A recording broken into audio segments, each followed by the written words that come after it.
básicamente estuvimos hablando de la replicación del ADN.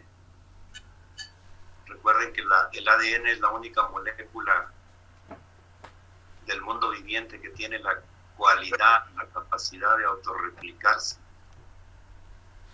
que es la condición intrínseca de la vida, ¿no? Por eso se le llama al ADN, por eso se le llama la molécula de la vida. Contiene la información genética, los genes, esos se heredan a través de los procesos de replicación, transferencia, mediante los ciclos de división celular, meiosis y mitosis. Y se expresan esos genes a través de la transcripción y la traducción. Y todas esas cosas, la herencia, que no es más que la transmisión de una generación a la siguiente a través de los procesos de división celular, y la expresión de los genes, sin duda, esas dos cosas se basan en la replicación, transcripción y traducción. Recuerden que a su vez, tanto replicación como transcripción y traducción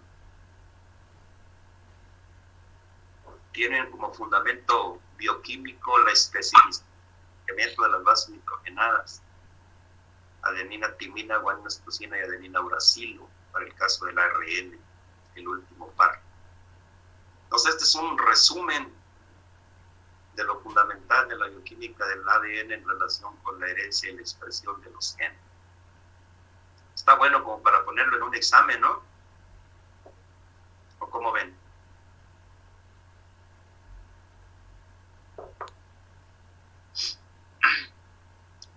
Se los dejo de tarea.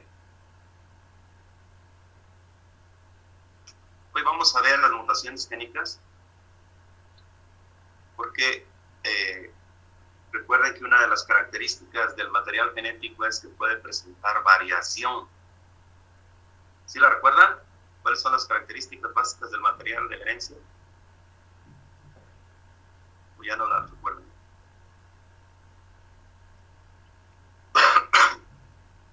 Lo voy a regresar un poquillo para que las recuerden. Replicación, ya lo vimos. Almacena información en el código a través de secuencias de nucleótidos. Se expresa y presenta variación. Entonces, esto es lo que nos hace falta por ver en relación a las cualidades fundamentales del material de la herencia o ADN. ¿Qué quiere decir variación? Que muta, que cambia. Y desde luego la mutación o el cambio no son más que, las mutaciones no son más que errores de replicación del ADN.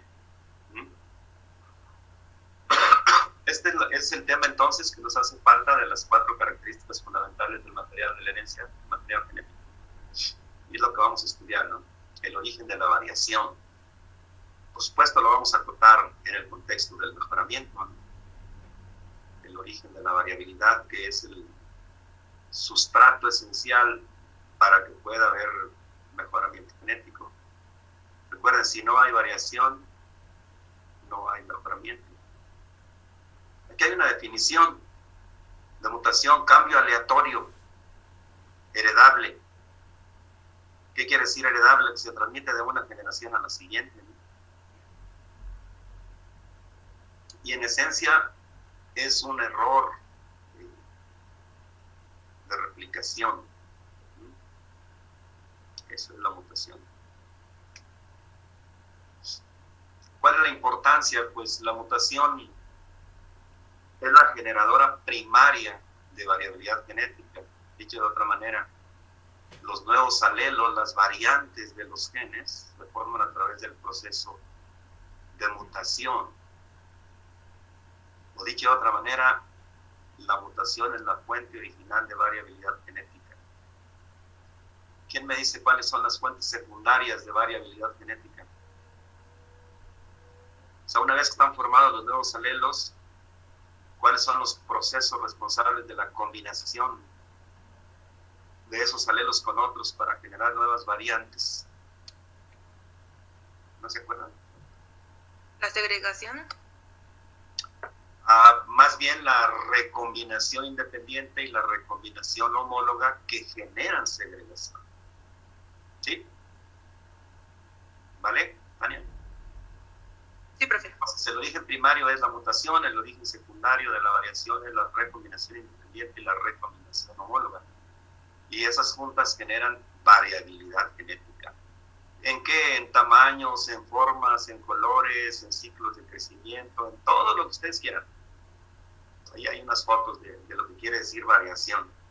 O sea, finalmente, toda la variación que ustedes observan en un cultivo cualquiera, sea maíz, frijol, calabazas, papas, chiles y tomates, lo que quieran, se debe en esencia, en el origen, a la mutación. Y luego, por supuesto, a la generación de variantes o segregantes por recombinación homóloga e independiente. Hay varios tipos de mutaciones, se pueden clasificar en espontáneas o inducidas. Las espontáneas son las que ocurren en la naturaleza y no tienen nada que ver el nombre para que ocurran o no ocurran.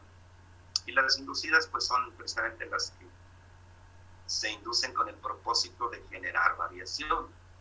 Esas pueden ser a través de radiaciones ionizantes.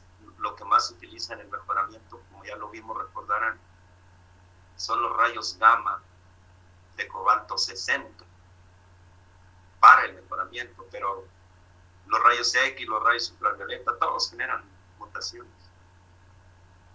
También se pueden generar por agentes químicos que ocasionan cambios tautoméricos o generados más bien por cambios tautoméricos de las bases, análogos de bases, agentes alquilantes. Estos tres generan mutaciones de punto o mutaciones génicas. Y el último, la colchicina, ese genera mutaciones cromosómicas, impide la formación de las fibras del uso cromático y genera duplicar el material genético de una célula. Eso no lo olviden. Se usa para duplicar el material, el contenido cromosómico de una célula. Bueno, también las mutaciones pueden ser inducidas, pueden ser somáticas o gaméticas. Recuerden que la somática, las que ocurren en las células del cuerpo, solamente se conservan vía clonación. Estas son importantes entonces en las especies de propagación vegetativa, como en muchas ornamentales, o en los ajos. Los ajos no florecen, no producen semilla botánica, por ponerles un ejemplo. Y bueno, en contraste con las mutaciones somáticas, las mutaciones gaméticas se heredan a través de la formación de los gametos y su cruce. Pueden ser también cromosómicas o génicas. Y dentro de las génicas nada más hay de muchos tipos, ¿no? Morfológicas, cambios en el fenotipo, en lo que se ve, bioquímicas, aunque no las veamos, existen, que alteran las rutas metabólicas. Vimos algo de rutas metabólicas cuando vimos epistasis. Hay mutaciones de comportamiento, mutaciones de regulación que activan o desactivan genes. Esto lo van a ver un poquito con Natanael cuando vean edición genética. La edición genética en mucho se basa en activar o inactivar genes dentro de una especie. En fin, hay mutaciones en todo el ADN que tiene que ver con el funcionamiento de un organismo. Pero tal vez la forma más simple de entender el efecto de la mutación, esta lámina es muy bonita. Esta lámina está en el libro de genes, que les dije, de Lewin. Fíjense, aquí está un homocigótico normal, silvestre o salvaje, o como le digan, o ancestral, si quieren decirle ancestral. Entonces, ambos alelos cuando se expresan, producen una proteína. Polipéptido, pues una proteína. Ambos. Que ya sea que está en el cromosoma paterno o en el cromosoma materno. Estamos hablando de un diploide, ¿cierto? Entonces, ambos tienen el alelo ancestral a uno en un cromosoma y a uno en otro cromosoma, y los dos funcionan. ¿Sí? Pero luego en el heterocigote, el híbrido, el monohíbrido, tiene el alelo normal ancestral A1 que forma el polipéptido y funciona entonces el individuo, y tiene el A2 que es el mutante. Y el mutante pues no produce el polipéptido que se esperaba.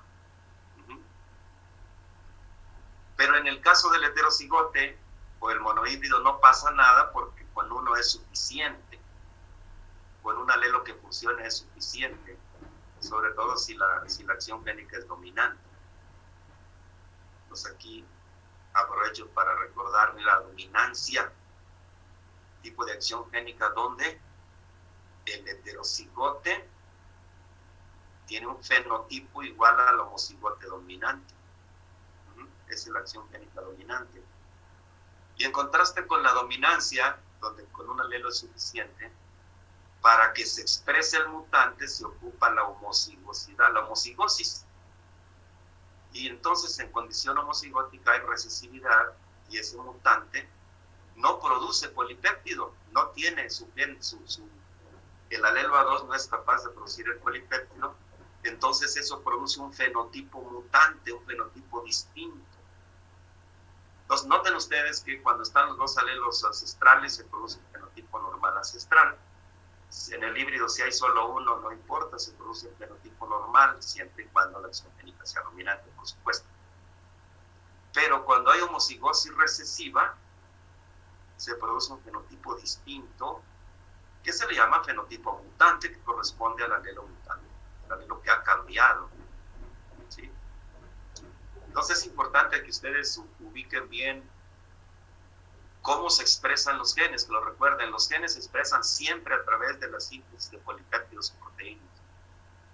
Y si no se produce el polipéptido o proteína necesaria para una ruta metabólica cualquiera o una característica cualquiera, se genera un fenotipo mutante distinto. ¿Sí? También es bueno que recuerden que en general los mutantes o las variantes son letales o subletales. Pueden producir solo fenotipos distintos, pero muchos de ellos no funcionan, y no solo no funcionan, sino que los individuos que los tienen se mueren. Eso quiere decir que son letales o subletales. Quiere decir que matan al individuo que los tiene o bien reducen su habilidad reproductiva. Entonces esta lámina es importante que la comprendan bien.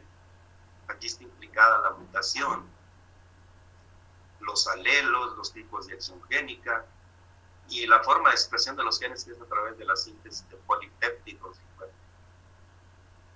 Bien, dicho eso, vamos a retomar el tema de la mutación génica o de punto, que no es más que, les decía antes, un cambio en la secuencia de nucleótidos de un gen.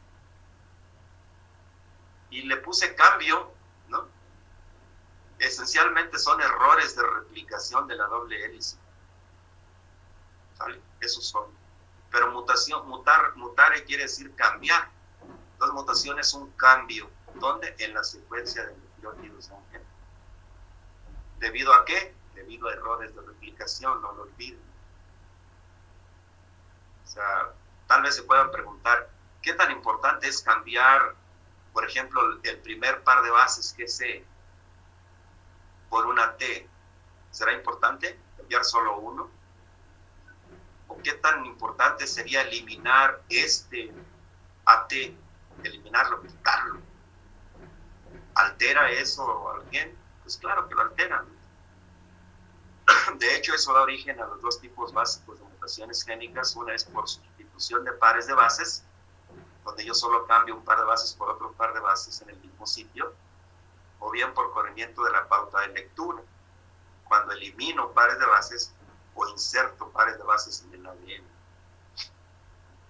Vamos a revisar primero la mutación por sustitución de pares de bases, y de entrada les digo, este tipo de mutaciones, las mutaciones por sustitución de pares de bases, donde pueden cambiar una para T por un par TC, o al revés, como sea, pues solamente van a afectar un codón. Acuérdense que el código genético está con base en tripletes.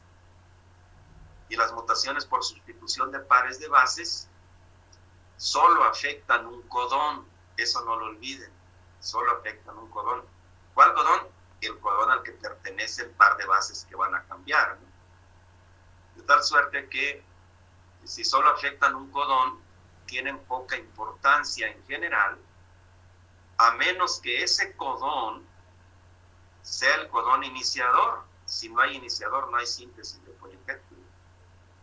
O bien, que al sustituir un par de bases, ya sea GC por AT en este caso, o al contrario, AT por GC, o bien AT por TA, o AT por CG, cualquiera, o sea, cualquier cambio, ya sean transiciones o transversiones. Las transiciones cambian una pirimidina por otra, o una purina por otra, y las transversiones pues cambian una pirimidina por una purina, ¿sí? O sea, un doble anillo por un anillo simple. No importa cuáles, transiciones o transversiones, si solo cambian un par de bases, solo se afecta un codón. Y a menos que ese codón sea el iniciador, o bien que se formen terminadores, recuerden que hay 3 terminadores en el código, las mutaciones por sustitución de pares de bases son poco importantes. Repito, a menos que afecten al iniciador o formen terminadores. ¿Cómo se dan? Vamos a ver cómo se dan los cambios de pares de bases, ya sea por transiciones o transversiones. Y hay varias formas. Una es a través de cambios tautoméricos. O sea, las bases nitrogenadas tienen tautómeros. Y ahí tal vez recuerden sus clases de química. Fíjense, yo aquí tengo la timina. Esa es la estructura química de la timina. La timina en forma normal está en estructura ceto. Pero ¿qué ven de diferente en esta estructura, en forma ceto y en forma enol? Pues que esta tiene un radical OH, ¿no? Ceto, enol. Tienen los mismos átomos, solo cambiaron. Miren, aquí tiene una doble ligadura con el oxígeno y una ligadura simple con un hidrógeno y el nitrógeno. Acá el hidrógeno, en lugar de estar asociado con el nitrógeno, se asocia al OH. Entonces, ceto, enol. Esta es la timina igual, tiene una forma ceto y una forma enol, es lo mismo. O sea, cambia de doble ligadura de ligadura sencilla en un radical OH. Y a su vez, la citosina tiene una forma amino, tiene un grupo amino, es un grupo amino, o una forma imino. O sea, este átomo de hidrógeno que ve aquí se cambia al nitrógeno. También la adenina tiene la forma normal amino, pero también puede tener la forma imino. Son isómeros estructurales de las bases nitrogenadas. Y ustedes se pueden estar preguntando, ¿y eso qué importancia tiene? Pues es altamente relevante en el tema que estamos revisando, porque es lo que genera cambios de pares de bases cuando se da la replicación, porque ocasionan emparejamientos anómalos. Fíjense, aquí está la timina en forma normal ceto, que siempre se une con una adenina en su forma normal amino, con 2 fuentes de hidrógeno. Pero, ¿qué pasa si la timina, la misma timina, se pone en forma enol? Pues entonces se va a unir con una guanina en forma ceto, con 3 fuentes de hidrógeno. Este es un emparejamiento anómalo. Recuerden, el emparejamiento normal es timina-adenina, cuando ambas están en forma ceto-amino. Pero si la timina cambia a forma enol, en lugar de unirse con la adenina, se une con 3 fuentes de hidrógeno con la guanina. A su vez, la citosina en forma amino, en forma normal, se une con una guanina en forma ceto. O sea, estos son los emparejamientos normales. Pero si la citosina cambia a la fase imino, en lugar de amino, Entonces forma dos puentes de hidrógeno con una adenina y eso ocasiona que en lugar de que la citosina se una con una guanina, se va a unir con una adenina. Ese es el efecto de los tautómeros o los cambios tautoméricos. Vamos a ver qué importancia tiene en un ciclo de replicación del ADN. ¿Sí? Fíjense, aquí está el par. Estos son pares normales de bases, citosina, amino, guanina, ceto, normal. Pero ¿qué pasa cuando se forma un tautómero y tenemos una timina en forma enol? Pues esa timina en forma enol se une con la guanina ceto. O sea, ya no vamos a tener el CG, vamos a tener el G. Estamos hablando de ciclos de replicación. El GT. Pero lo interesante es que después esta timina enol vuelve a cambiar a su forma original ceto y ya en forma ceto se une con una adenina como corresponde. Entonces fíjense cómo cambiamos de CG a TA. O si parten de TA y la citosina se pone en forma imino, entonces se va a unir con una adenina y en el siguiente ciclo de replicación esa citosina imino cambia de nuevo a su condición amino y se va a unir con una guanina. Entonces fíjense cómo cambian de timina adenina a citosina guanina. Esa es la forma más simple de entender el efecto de los cambios tautoméricos ceto, enol, amino y mino. Para que lo comprendan más bien en el ciclo de replicación, estos esquemas son muy, muy bonitos. Estos esquemas los tomamos, no son textuales, los modificamos para mejor entendimiento, para mejor utilidad didáctica, pues para ustedes. Están en el libro de Klug y Cummings, por si lo quieren leer. Fíjense, aquí tengo una secuencia de nucleótidos, pares de bases, pues. Me voy a enfocar en adenina timina, en este que está en el recuadro azul. Y aquí dice un cambio tautomérico a la forma imino. O sea, la adenina cambió a la forma imino. Vamos a hacer la replicación semiconservativa del ADN. ¿Se acuerdan que cada cadena simple sirve de molde para sintetizar otra, no? Entonces aquí tenemos adenina, timina, guanina, citosina. Adenina aquí, ¿cuál fue? ¿Cuáles serían sus complementos? Adenina, timina, guanina, citosina, adenina, timina, guanina, citosina. Esta es la original, ¿no? Y el complemento pues va a ser si aquí hay adenina, que timina, si hay timina, que adenina, etcétera. Complementariedad específica de parimento de bases. O sea, aquí no pasa nada porque esta cadena simple del dúplex pues no tiene ninguna alteración. Pero veamos la de arriba, donde la adenina cambió la forma imino. Aquí la tengo en forma imino, miren, tautómero. Entonces, en lugar de unirse con una timina, se une con una citosina y ocasiona el emparejamiento anómalo. Este es el emparejamiento anómalo. Y luego hacemos el siguiente ciclo de replicación de este dúplex de ADN y vamos a seguirle la pista solo a esta, miren, a esta. Y noten ustedes que esta es la del emparejamiento anómalo, ¿no? Ahí está. La citosina. Entonces, cuando yo replico esta cadenita, voy a tener aquí está esta cadenita. Toda la cadenita es esta. La de abajo. Entonces, fíjense cómo adenina se junta con una timina, correcto, y ahora citosina con una guanina. Y desde luego la guanina con la citosina y la citosina con la guanina. Entonces, fíjense bien cómo partimos de un par de bases adenina-timina y solamente por el efecto del tautómero en la adenina terminamos con un ADN que tiene un par de bases guanina-citosina. Eso es la sustitución de pares de bases. Noten ustedes que para que ocurra, para que ya se exprese, se manifieste en los organismos, se requieren dos ciclos, ¿no?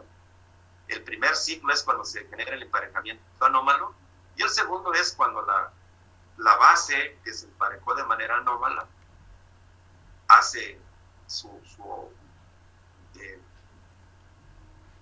complemento, y es lo que genera el cambio. Entonces es importante que vean esa transición de adenina-timina a guanina-citosina. Bueno, espero que hayan comprendido. Esa es la transición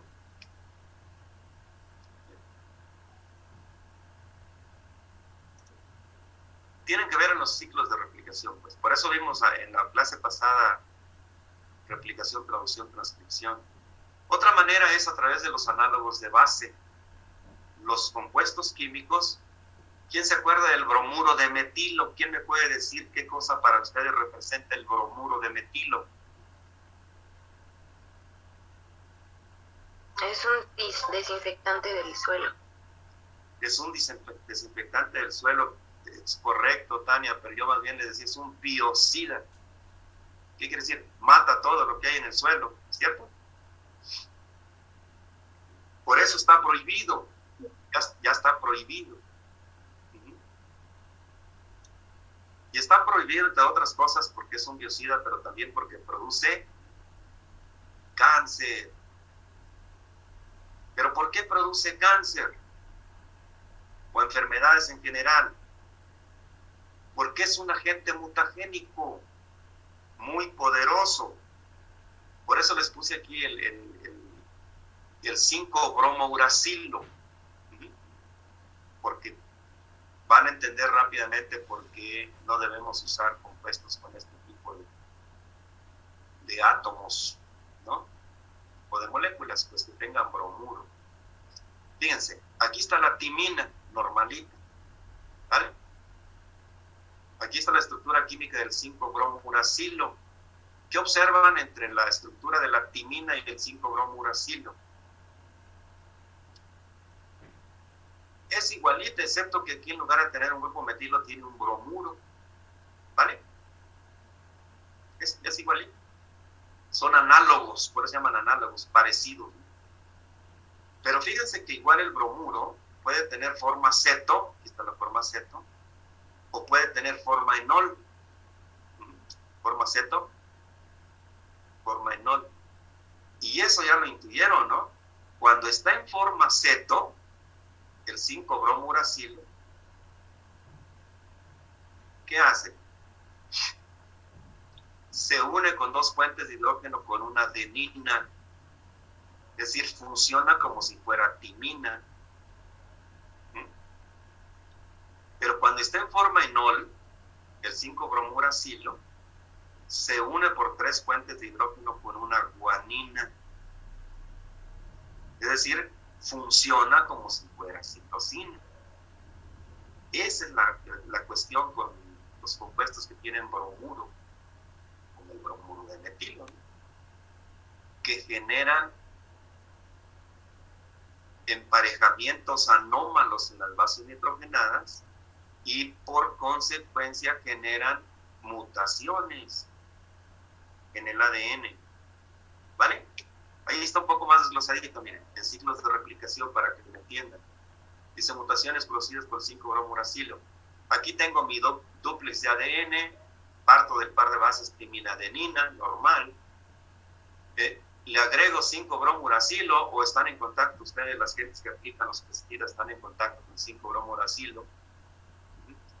¿Qué va a pasar a través de los ciclos de replicación?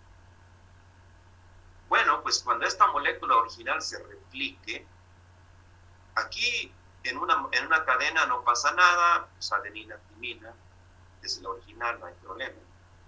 Pero ¿qué pasa en la segunda? En la segunda la adenina se junta con el 5-bromouracilo.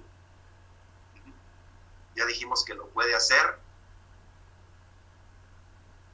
con 2 puentes de hidrógeno, ¿no? Bueno, hasta ahí no hay problema. ¿Qué va a pasar con esa cadenita que tiene el 5-bromouracilo en el siguiente ciclo de replicación?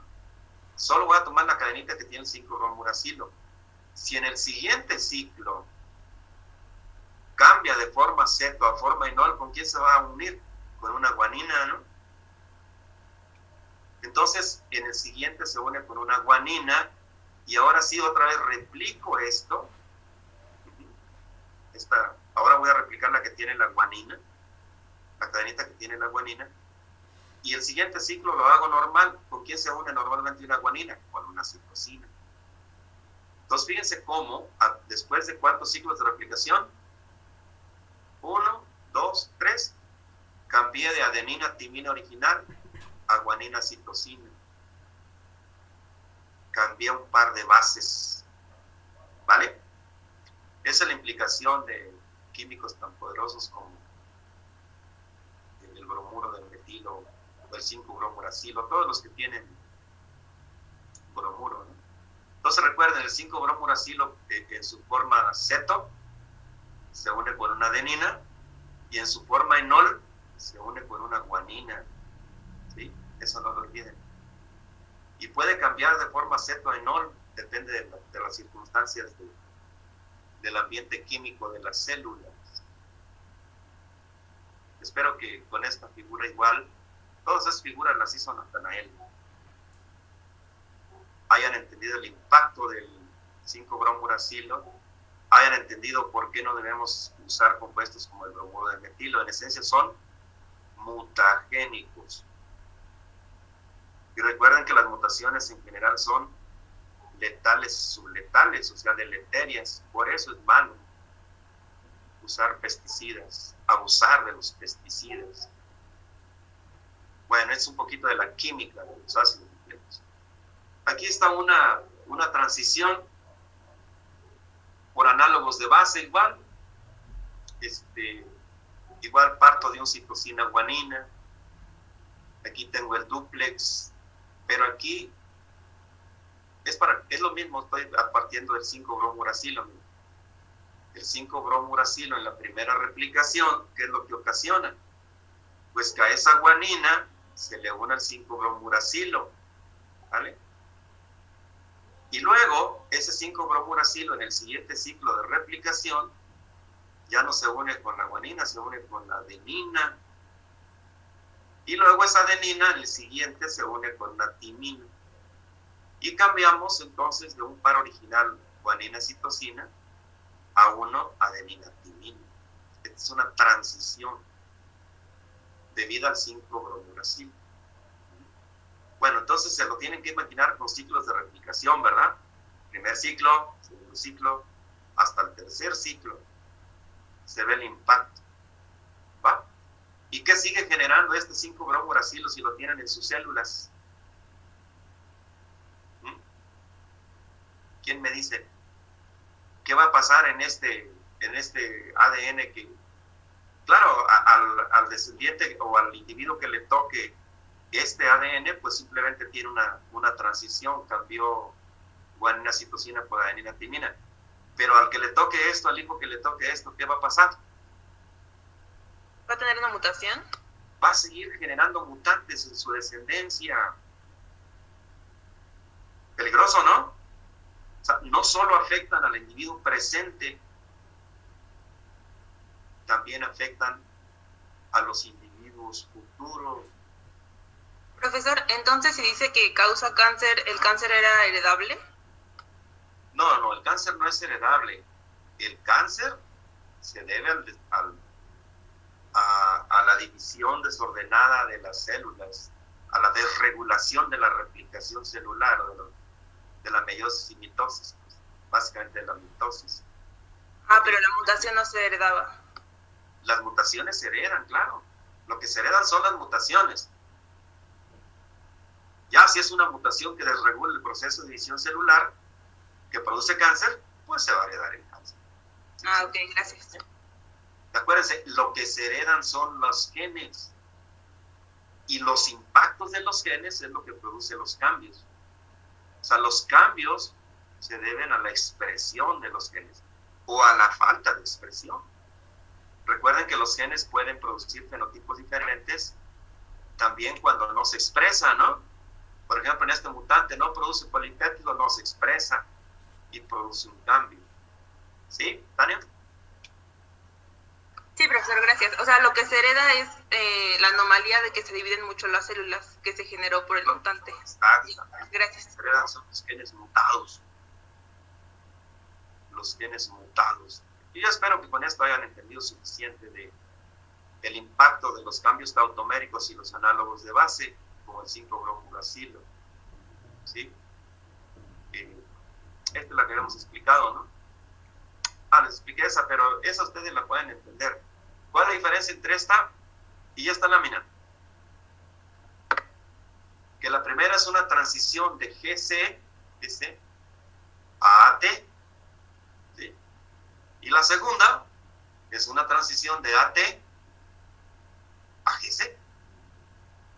O sea, sí se fijan que puede ocurrir de las dos maneras, porque el 5-bromuracilo se puede unir tanto a una adenina, recuerden, tanto a una adenina como a una guanina.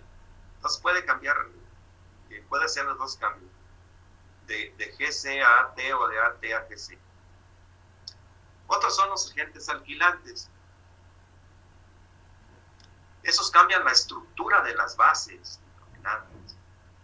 Y un ejemplo clásico es el metilmetanosulfonato. Metano. Cambia la guanina a etil. ¿A qué le suena el etil?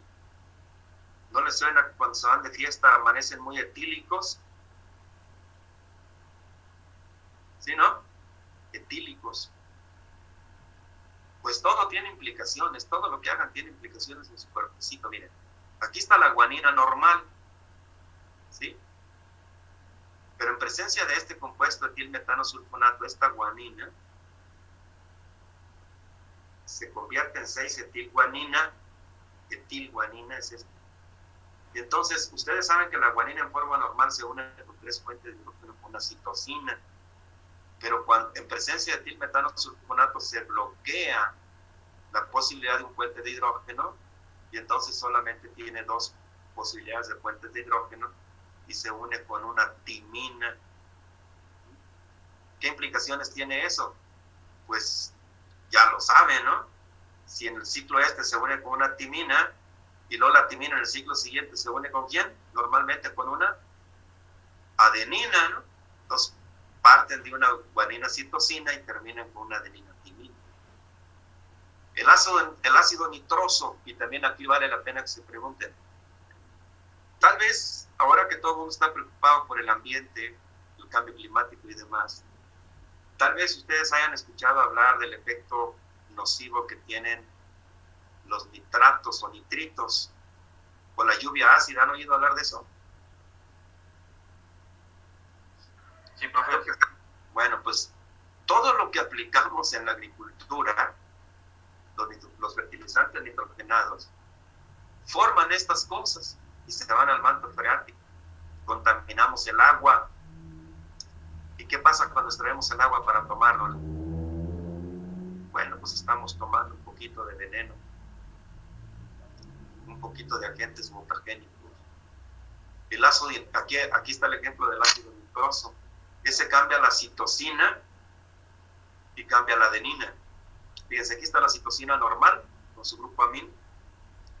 En presencia de ácido nitroso se convierte en uracilo. Ustedes ya saben de qué trata el uracilo, ¿no? El uracilo con 2 puentes de hidrógeno se une con una adenina. Esto es en el ARN, ¿verdad? Eso es normal en el ARN, pero no en el ADN. En el ADN esta citosina se une con una guanina. Y si están haciendo la replicación del ADN en presencia de ácido nitroso, pues esa citosina va a funcionar como uracilo. O bien la adenina, que tiene su grupo amino, en presencia de ácido nitroso, forma algo que se llama hipoxantina, que se une con una citosina. ¿Sí? Entonces van a partir del par de bases normal adenina-timina al par de bases citosina-guanina, en este caso. O en el de arriba van a partir del par de bases guanina-citosina al par de bases adenina-timina. No simplemente ocasionan cambios de pares de bases. Yo creo que con esto ya quedó claro, ¿no? Más o menos aquí está para que lo visualicen en la estructura química del ADN, en presencia de ácido nitroso. Miren, el par de bases guanina citosina normal, en presencia de ácido nitroso, la citosina se convierte en uracilo y se junta con la guanina. Pero lo interesante es en el siguiente ciclo, ¿no? Que ese uracilo, esta cadenita que tiene el uracilo, se une con una adenina, ¿sí? Y luego, ¿qué pasa? Es el mutante, ¿no? Es el mutante. ¿Qué pasa en el siguiente ciclo? ¿Quién me lo dice? ¿Qué pasará en el siguiente ciclo de este?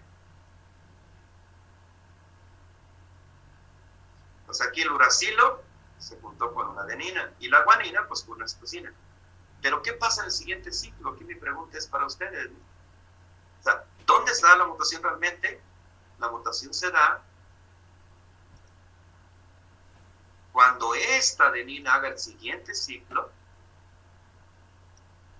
y en forma normal se junte ¿con quién? ¿Con quién se forma una timina? Con una timina. Y entonces ese va a ser el mutante. Pasamos de guanina citosina a un ADN que cambió un par de bases a adenina timina. Ese es el mutante. Esta es normal, ¿verdad? Es igualita que la original. O sea, la que forma el mutante realmente es esta, donde se involucró el uracilo. ¿Vale que va? Vale que va.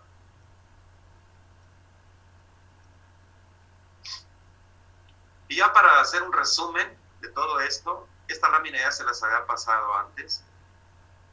¿Qué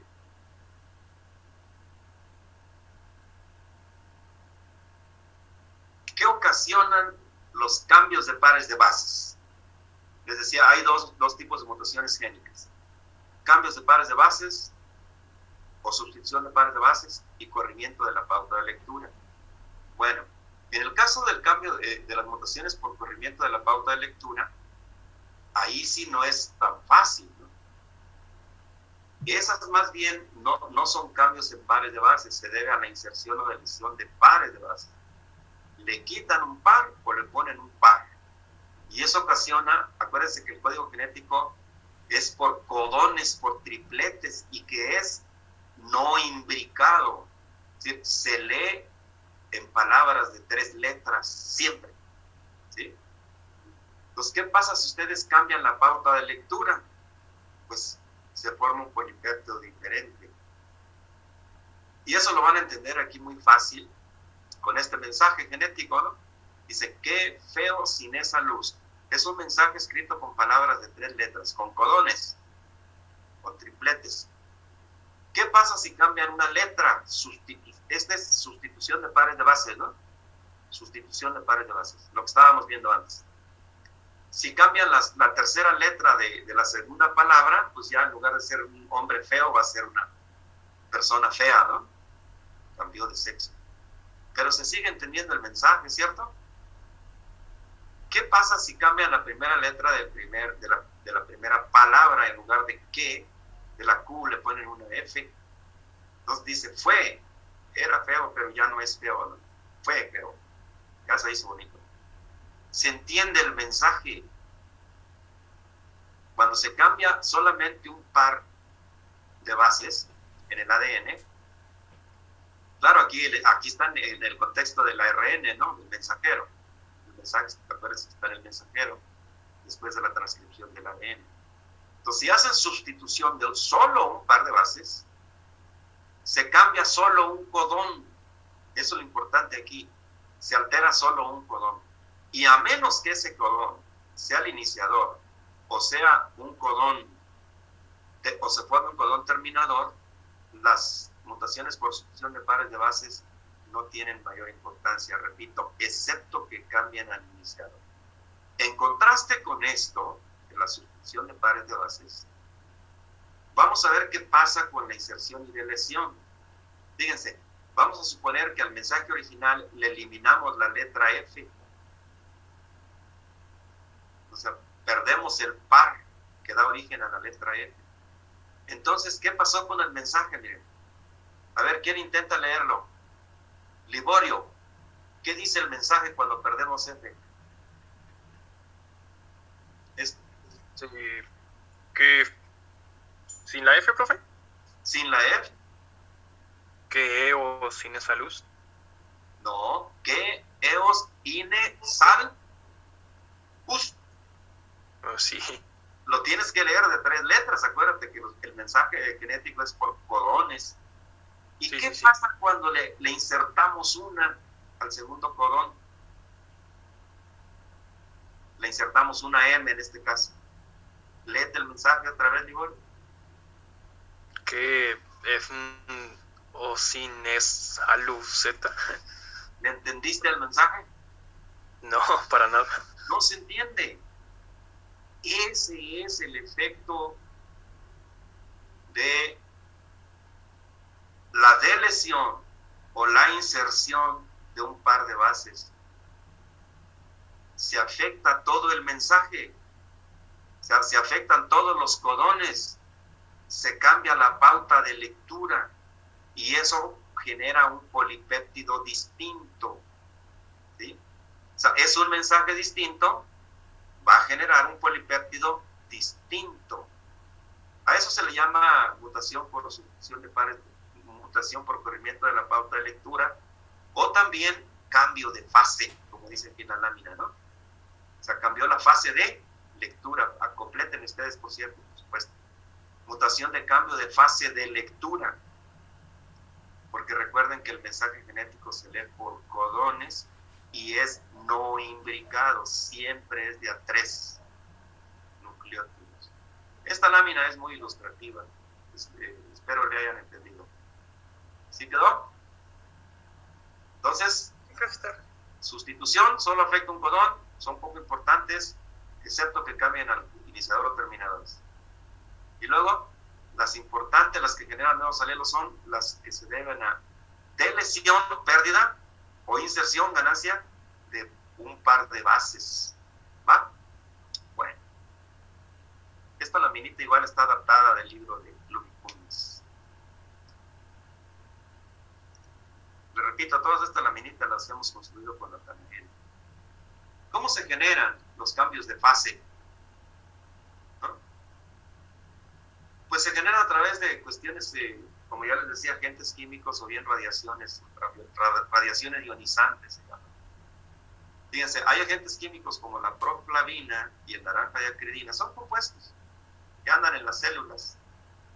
¿Cuál es la particularidad de la proflavina, por ejemplo? Se fijan que tiene sus grupos amino, ¿no?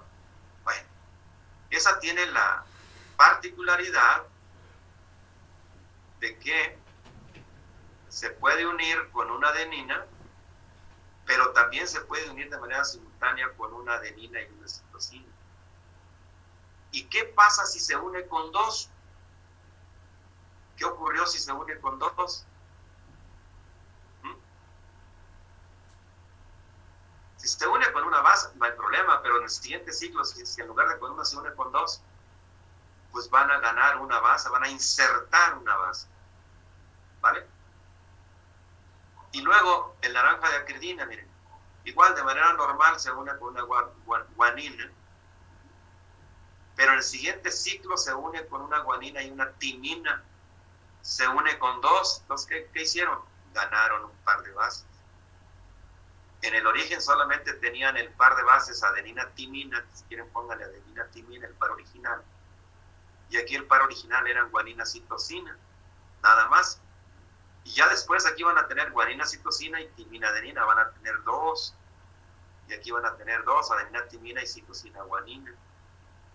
Entonces así ganan, esto inserta pares de bases. Las radiaciones ionizantes, todas, aquí son de luz ultravioleta, pero las usan en el mejoramiento, son, les decía, las radiaciones con rayos gamma de cobalto 60. Fíjense cómo aquí hay un dímero de timina, que normalmente se une con adeninas, pero cuando se forma el dímero 2, entonces eso no permite que se junten las 2 adeninas, entonces funciona como si fuera solo una timina y eso genera un par timina-adenina, en lugar de 2 que teníamos de timina-adenina. Teníamos 2 pares, ahora solo tenemos 1. Entonces perdimos 1. Eso es la delesión por radiaciones ionizantes. Perdimos un par de bases. Ustedes ya saben qué pasa cuando se pierde un par de bases, ¿no? Ya lo vimos aquí. No olviden esto. Estoy hablando de lesión o de inserción. Ganan o pierden un par de bases. Desde luego, todos estos, recuerden que las mutaciones no son más que errores de replicación que se pueden reparar. Las células tienen capacidad de repararlas. Estos errores. Aquí hay una reparación por fotorreactivación o reparación por escisión. La ADN polimerasa 3 las quita y lo repara. Okay. Reparadito es igualito al original. O sea, finalmente las células se defienden de la mutación, se fijan, ¿no? O sea, el ADN tiene mecanismos para asegurarse que la replicación del ADN original resulta en una molécula idéntica a la original, ¿sí? Pero cuando no es así, pues se generan mutaciones, como en este caso una delesión. Así se forman los mutantes por inserción de lesión, se forman nuevos alelos. Y solamente para que no se vayan ustedes con la idea que en un gen hay solo una variante o 2 variantes, o sea, la genética no es dialélica, la genética es multialélica. ¿Qué quiere decir? Para cada locus hay muchos alelos distintos. Y el que más se ha estudiado de los alelos, de los genes, es el que tiene que ver con el color de los ojos de la drosofila. Fíjense, aquí está el ancestral, de ojos rojos, el original. Y aquí están todas sus variantes, un montón de variantes de color, de ojos, ¿no? El mutante white, de ojos blancos, ¿no? En fin, cada locus, cada alelo tiene diferentes variantes generadas por mutación. La siguiente pregunta: ¿qué tan frecuente es la mutación? Pues aquí hay algunos ejemplos, ¿no? En los virus de ADN, claro, ¿no? Ya dijimos que los de ARN tienen tasas de mutación más altas. 10 a la menos 9, 10 a la menos 8.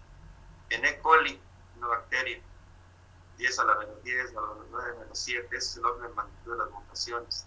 Estoy hablando de ADN, ¿vale? Y luego otra bacteria, salmonella, o salmonelosis también, menos 8. En las algas, 1 en 1.000.000. En los hongos, 10 a la menos 8. En el maíz, 1 en 1.000.000. En la drosofila, que es donde empezó la genética a estudiarse muy en serio a mediados del siglo XX, igual más o menos 1 por 10 a la menos 6, es decir, 1 en 1.000.000. Entonces, en general, las tasas de mutación del ADN andan alrededor de 1 en 1.000.000. ¿Qué quiere decir? De 1.000.000 de células que entran en replicación, una muta. Se comete un error de replicación. Aquí están los ratones, igual, miren. Y aquí están los humanos y nosotros. Más o menos 1 en 1.000.000. O sea, de 1.000.000 de sus células que entren en replicación, de las de ustedes y las mías y las de todos, una va a tener un error de replicación, es decir, una va a ser una célula mutante. ¿Y como cuántos millones de células tienen ustedes? Muchos. ¿Y como cuántos mutantes tienen en su cuerpecito? Muchos. O sea que somos cada individuo es un gran conjunto de células mutantes. ¿Por qué no afectan esas a nuestra descendencia? Porque ocurren en las células somáticas. ¿Van a tener impacto hereditario? Sí, solo sí ocurren en las células gaméticas. No lo olviden. O sea, en el caso de los humanos o de los animales, etcétera, o de las plantas de reproducción vegetativa, las mutaciones somáticas no tienen impacto. Le llamo después, estoy en clase. las plantas de reproducción vegetativa, pues no importa, ¿verdad? Ahí las pueden clonar. ¿Sale que vale? ¿Cómo se sienten? ¿Ya entendieron cómo está el asunto de las mutaciones? ¿Sí? Julio, ¿cómo andamos? ¿Les quedó claro qué es una mutación, a qué se debe y cómo es que produce cambios? No, Sí, profe, ya quedó. no omito decirles que todo esto es material del curso de genética básica que llevaron con sus profesores, Jesús López Reynoso, el que haya sido. Y yo se los puse la clase de ayer y la clase de hoy solamente en aras de que tengan una buena idea de qué se trata el ADN, cómo se replica, se transcribe, se traduce, cómo se expresan los genes. Y también cómo mutan, cómo cambian, porque pues todo el tiempo nos la pasamos diciendo en nuestro curso que la materia prima fundamental del mejoramiento es la variabilidad genética. Y bueno, pues recordarles que el origen primario de la variabilidad genética es la mutación génica. Muy bien, con eso terminamos el repaso, el recordatorio. Y vamos a ver ahora sí. Bueno, y el otro propósito es de que entendieran con propiedad este tema realmente, herramientas biotecnológicas para el mejoramiento. O sea, por eso dimos 2 clasecitas de repaso. Igual que dimos unas de repaso en ligamiento, ¿se acuerdan? Ya hace mucho tiempo que empezamos nuestro curso. Entonces, ahora sí vamos a entrar en materia propiamente de nuestro curso. En resumidas cuentas, lo que vimos en las 2 clases pasadas es materia del curso anterior. Yo creo que voy a cambiar la estrategia. De aquí para adelante voy a dar 2 grupos de genética básica y a los mismos 2 les voy a dar mejoramiento para no andar batallando. ¿Cómo ven? ¿Será buena idea? Lo hubiera hecho el semestre pasado, profe.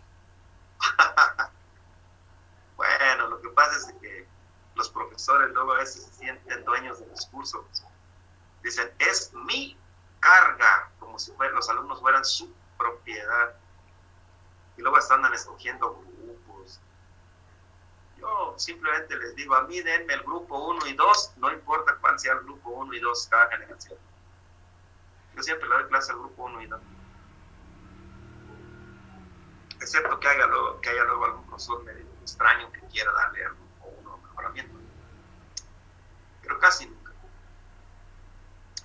Bueno, vamos a ver entonces la unidad última, la quinta unidad de herramientas biotecnológicas. Vamos a hablar fundamentalmente de ingeniería genética, mejoramiento asistido y edición genética. Pero vamos a hacer un repasito por micropropagación, porque aunque ustedes no lo crean, para hacer ingeniería genética, para hacer edición genética, se requiere manejar los protocolos de micropropagación in vitro. Si no tienen los protocolos de micropropagación in vitro, no pueden hacer ingeniería genética en edición genética. ¿Sí? O sea, esto es como, para que puedan cosechar maíz, la variedad que quieran, primero deben saber sembrar, ¿no? Algo así. Entonces vamos a ver esas 4 partes, de eso se tratan las herramientas tecnológicas que tienen importancia en el mejoramiento. Vamos a ver un poquito de micropropagación in vitro. De hecho, el que me habló ahorita por teléfono fue Héctor, un egresado de Titos, doctorado ahorita, en doctorado. Soy su tutor, su consejero pues de doctorado. Y él va a hacer micropropagación in vitro de Physalis para hacer híbridos interclonales. Luego se los platicaré. Bueno, vamos a ver también tecnología del ADN recombinante, los conceptos fundamentales, el mejoramiento asistido, la edición genética, y por supuesto vamos a revisar las implicaciones del uso de variedades transgénicas. Solo les digo de origen, en nuestra universidad hay muchos profesores y algunos que han sido altos directivos de nuestra institución, que han ostentado el cargo más alto de la universidad y que siguen sin saber de qué se trata un transgénico y lo siguen viendo como si fuesen el demonio azul, o sea, Blue Demon. Vamos a ver nosotros cuáles son realmente, qué es un transgénico, cómo se hace un transgénico, cuáles son los riesgos que tienen los transgénicos y cuáles son las perspectivas que tienen los transgénicos. ¿Sí? Y lo vamos a ver desde luego en nuestro contexto de plantas, cultivos básicos, por supuesto, hortalizas, frutales, lo vamos a ver en todo, ¿vale? Entonces nos vamos a centrar en el debate sobre el uso de transgénicos, pero primero vamos a ver qué es un transgénico y cómo se hace, sin duda. Bueno, esa es la introducción de nuestra unidad. O sea, típicamente eso es lo que comprende las herramientas biotecnológicas para el mejoramiento. Solo les digo de origen, para usar estas herramientas se ocupa tener conocimiento, pero no se pueden quedar solo en el ámbito de la edición genómica o genética. No se pueden quedar solo en el laboratorio de cultivo in vitro. Algún día lo que tengan en los laboratorios tiene que llegar al surco. Y para eso se ocupan grandes equipos de agrónomos, mejoradores, expertos en cultivo in vitro, expertos en tecnología del ADN recombinante, expertos. O sea, el mejoramiento genético ahora se hace por grandes equipos de expertos. O sea, ya no hay un hombre que pueda saber todo, ¿no? Dicho sea de paso, el tema de mejoramiento asistido y edición genética se los va a dar natas. Lo van a estrenar en estos temas. Ustedes van a ser los pioneers, los pioneros. Ahí van a ver que Natas es un excelente docente, tiene un conocimiento extraordinario de genética, de mejoramiento, de ADN, de tecnología del ADN recombinante, de todo. Está recién desempacado de su doctorado. Y aunque su doctorado es en horticultura, pues realmente él estudió solamente cursos de genética. Genética básica, genética cuantitativa, genética de poblaciones, genética estadística, teoría de la genética, métodos de genética, puros cursos de genética. Bueno, vamos entonces a entrar en materia. En cuanto a micropropagación, ¿cuál es el uso más importante que se da en el contexto del mejoramiento? Pues la clonación de genotipos superiores. ¿Dónde pueden aplicar esto ustedes? Recuerden el mejoramiento de clonales. ¿Se acuerdan del mejoramiento de clonales? Cruzan dos variedades clon, obtienen segregación, o la F1 si les conviene, la clonan. Y acabaron. ¿Cómo pueden hacer la clonación muy eficiente? Pues a través de la micropropagación in vitro, para hacer millones de copias de un solo genotipo. Tal vez es el uso más importante de la micropropagación in vitro. La multiplicación masiva de genotipos superiores, ya sea que se encuentren en forma natural, mutantes naturales, ustedes seleccionen, o bien que hagan cruzas, segreguen y seleccionen segregantes que luego van a clonar. ¿Sí? ¿Sí recuerdan el método de mejoramiento de clonales, ¿no? Bueno, la clonación se hace también a través de micropropagación in vitro. Otro uso muy importante de la micropropagación es la selección de diaploides. Ese sí lo vamos a ver un poquito con más detalle, ¿no? También se usa para generar plantas libres de virus. O sea, en los cultivos de propagación vegetativa, como agaves, papas, bananos, aguacate, lo que quieran, cualquiera que esté implicada la reproducción vegetativa, que ya lo vimos como mejoramiento de clonales o vegetativas, es común que en los propágulos se vayan virus, hongos, bacterias. Entonces, una manera de quitarse de encima en los propágulos de las especies de propagación vegetativa a los fitopatógenos, en particular los virus, pero también puede ser los hongos o bacterias, es limpiándolos in vitro. ¿Sí? Es decir, si los limpian in vitro con termoterapia o les pueden aplicar también fungicidas in vitro, producen plantas libres. Aquí yo le agregaría de fitopatógenos, ¿no? Libres de fitopatógenos, no resistentes, solo libres, no lo tienen. El propágulo no lo tiene. Porque, ¿qué pasa si ustedes toman hijuelos de agave azul? Toman hijuelos de agave azul de una plantación que está infectada de fusarium. ¿Qué va a pasar si ponen una huerta con una plantación con esos hijuelos? A ver, César Medrano, ¿me comprarías hijuelos de una plantación de agave azul infectada con fusarium? No, profe. No, porque en lugar de venderte una solución para algo que tú quieres hacer bueno, te voy a vender un problemón, ¿no?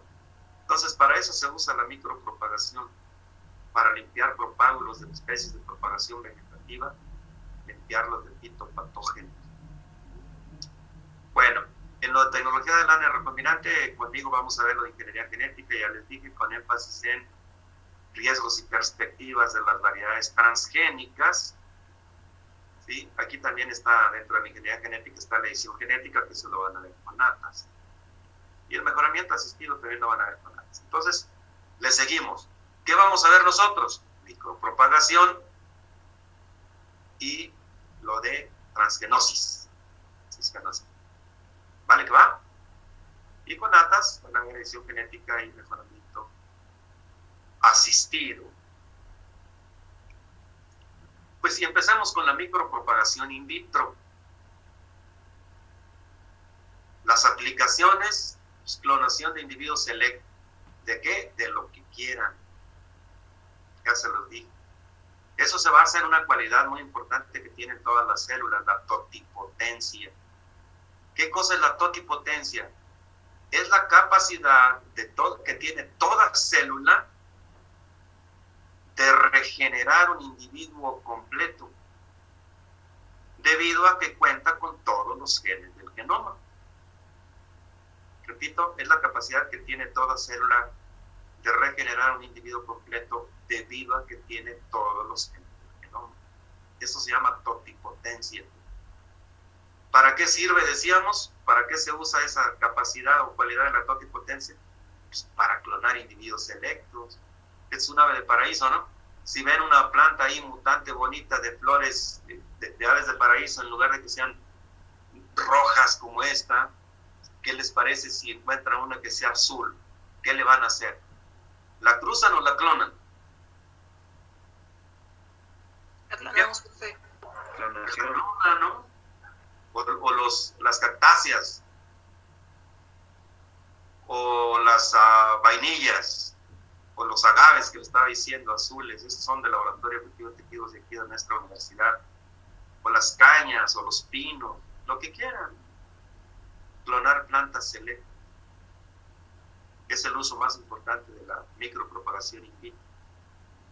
El otro que les dije, no lo olviden, es producir plantas libres de fitopatógenos. Pero en el que me voy a centrar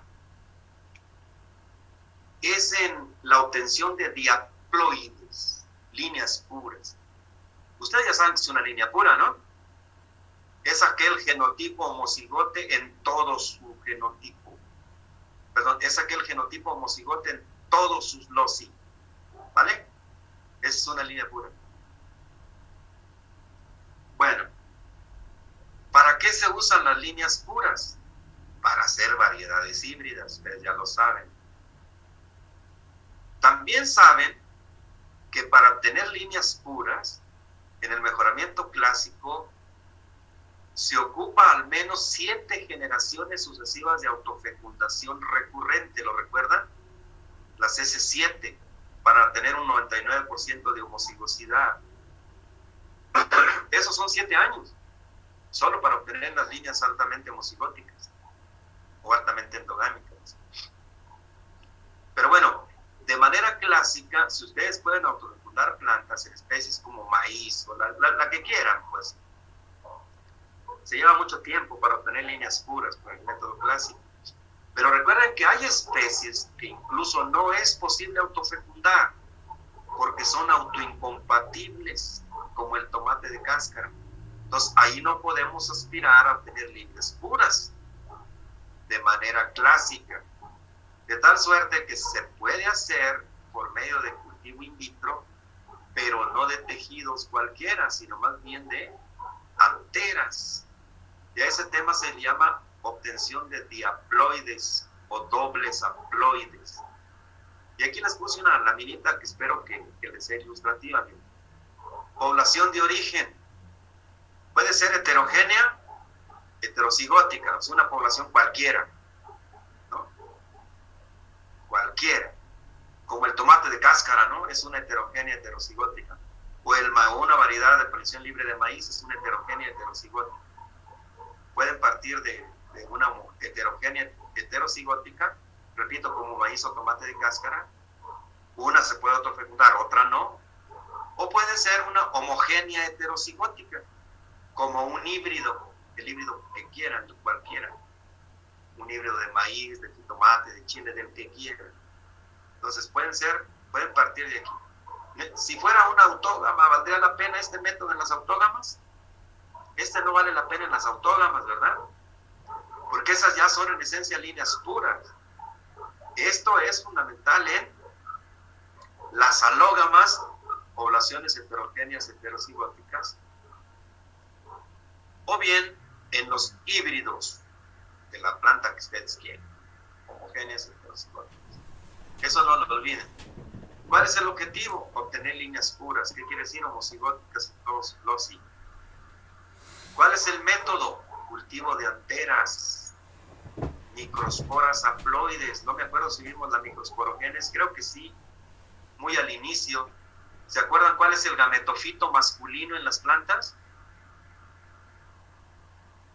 El grano de polen, que es haploide, ¿no? ¿Cuál es el gametofito femenino en las plantas? El saco embrionario. Que también cada núcleo es haploide. ¿Sí? Entonces, microsporas haploides, miren, microsporas haploides. ¿Dónde están las microsporas haploides? En las anteras.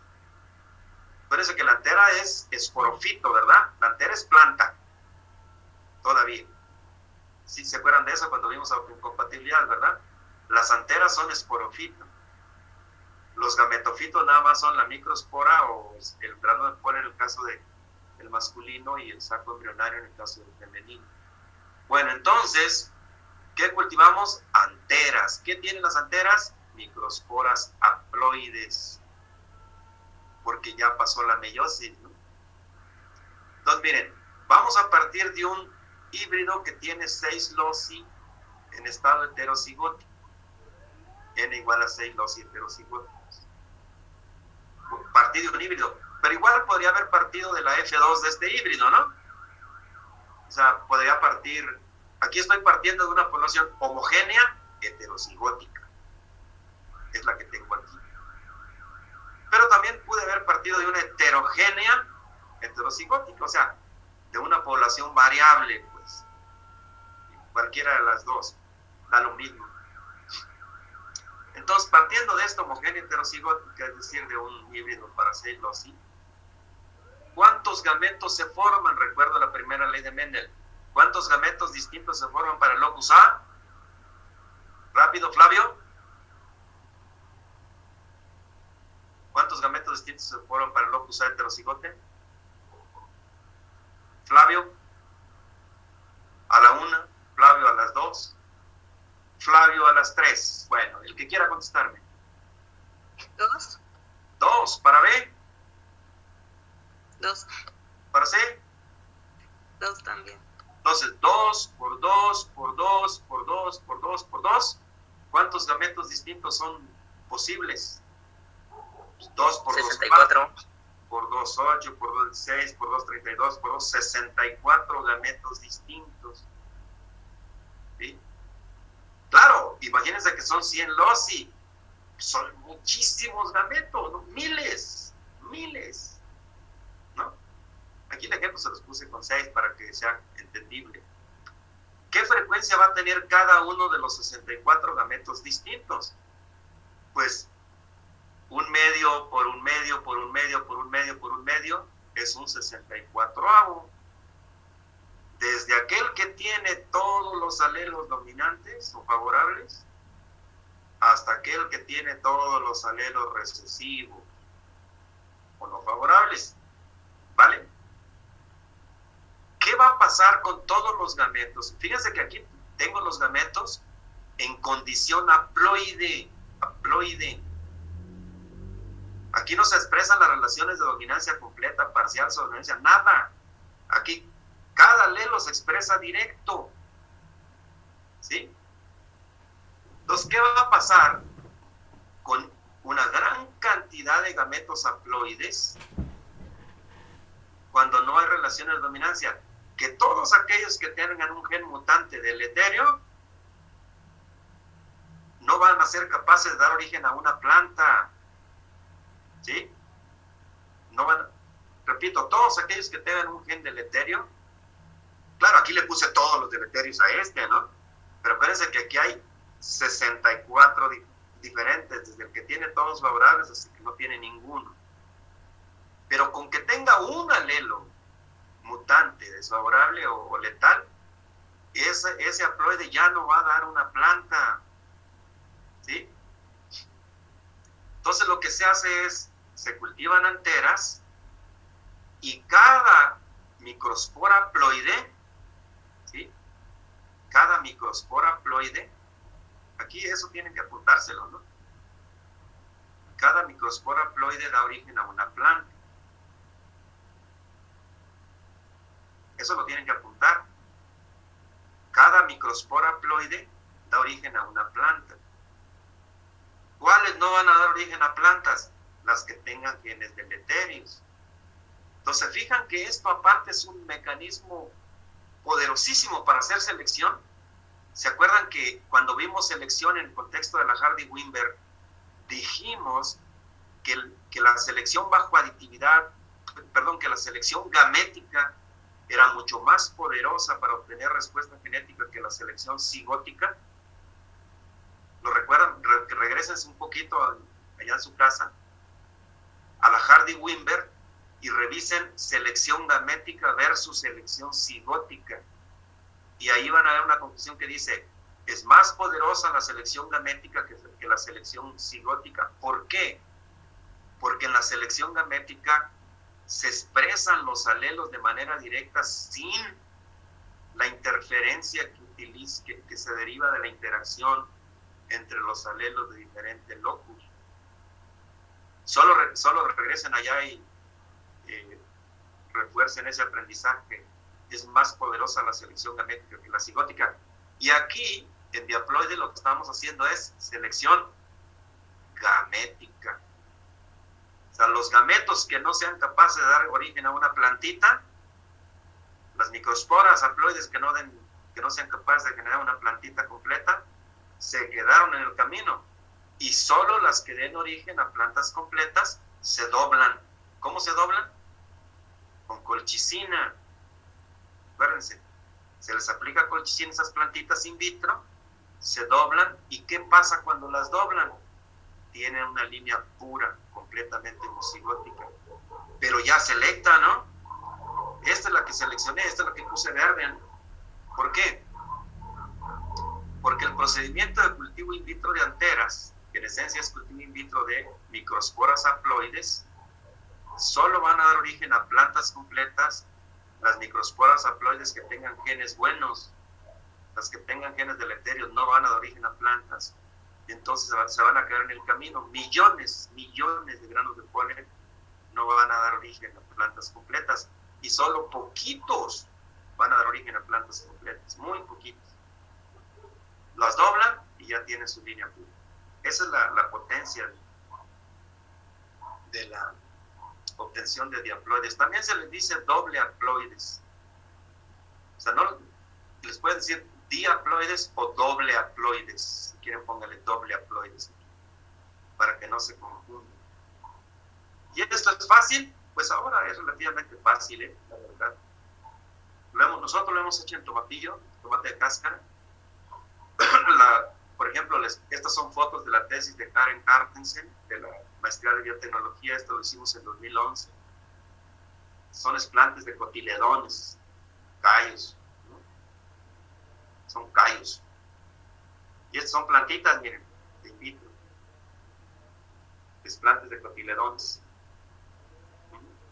o tallitos. Y lo que hizo Karen, además del protocolo de micropropagación in vitro para el tomate de cáscara, en su tesis de maestría, lo que hizo fue encapsularlos y generar embriones somáticos para guardarlos en crioconservación. Nitrógeno líquido. Está bien bonita la tesis de Karen Carstensen. Si quieren, leanla.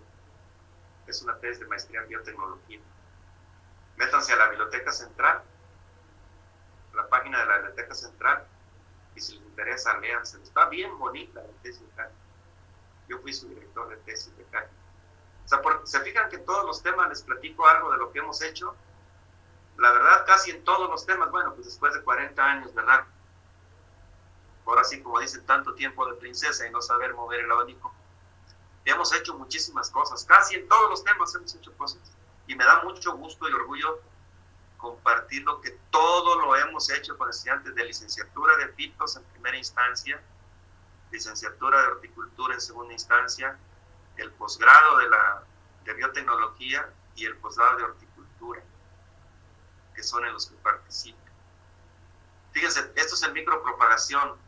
Héctor Luna, que me habló hace ratito, va a afinar el protocolo de micropropagación in vitro para clonar familias élite, del que derivó natas en su test de doctorado, y con esos clones vamos a ser híbridos interclonales. Ya les platiqué la hibridación interclonal hace un par de clases, ¿no?